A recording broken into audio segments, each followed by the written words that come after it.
Today, we're diving into one of the most ambitious ideas from the psychologist who gave us the concept of flow, Mihaly Csikszentmihalyi.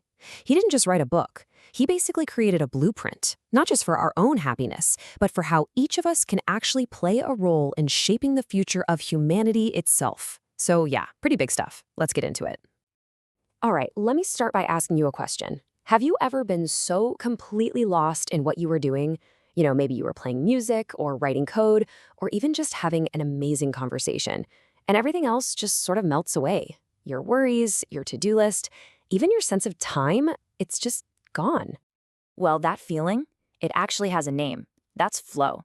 It's what Csikszentmihalyi famously defined as the state of optimal experience. It's that sweet spot where you feel your absolute best and you perform at your best. For a lot of us, we think of it as the secret ingredient to a happy life. But, and this is a huge but, here is where the whole idea just explodes in scale. What if that personal feeling, that amazing state of flow, isn't just about you feeling good? What if it's actually the engine for something way, way bigger? What if it's the key to our entire future as a species? That's the wild question at the heart of his book, The Evolving Self. So first up, we really have to wrap our heads around this incredible jump he's asking us to make. We're going from talking about our own personal happiness to the destiny of our entire species. And you can really see the ambition laid out right here. His most famous book, Flow, was all about the individual and their quest for happiness. Then, creativity kind of zoomed out to look at culture.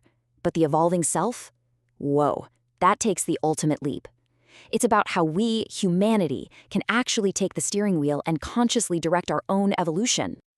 Okay, so if we're going to direct our own future, we have to know what forces are shaping us right now. And according to this idea, it comes down to a massive battle, a real tug of war between our genes and our memes. So on one side, you've got your genes, right? The biological blueprint.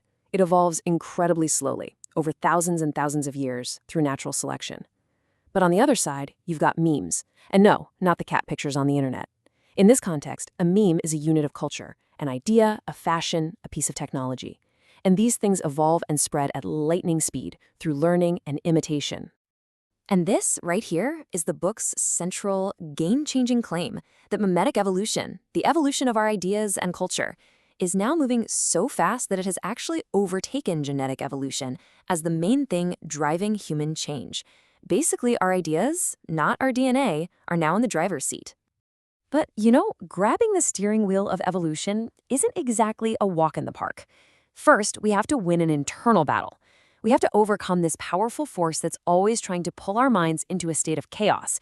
He calls it psychic entropy. Psychic entropy?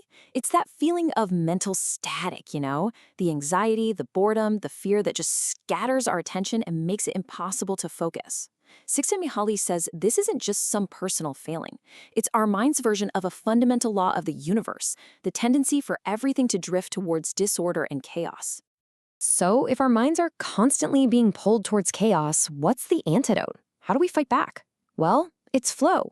That state of focused, ordered attention is the single most powerful tool we have to combat entropy.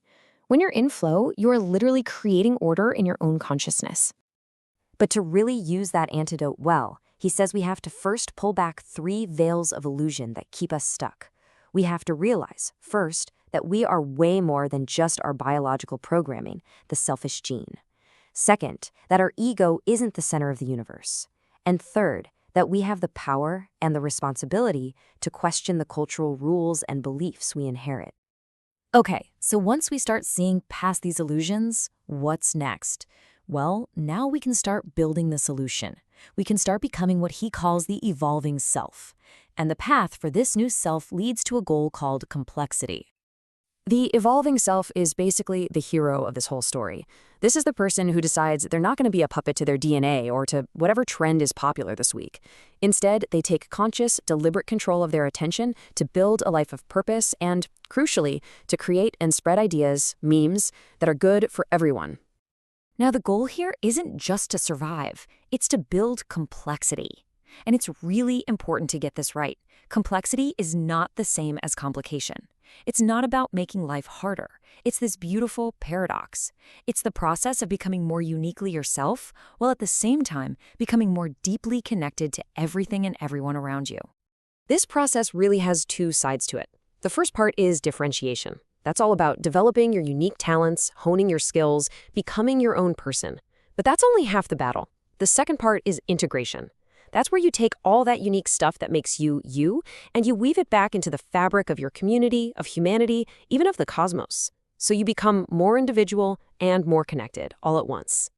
So how do we actually walk this path? Well, the book lays out a pretty clear 3-step journey. Step 1, master your own mind. Learn to find flow in your everyday life to build that internal order. Step 2, create a life theme. That means you start connecting the dots between your flow experiences until they form a single overarching purpose. And finally, step 3, attain transcendence. You commit to that purpose so fully that it becomes bigger than you are, and you move beyond the petty demands of your own ego. And this brings us to the final and honestly the most inspiring part of this whole thing, your role. This is an invitation to stop being just a passenger in history and to pick up the pen and become a co-author of our collective cosmic story.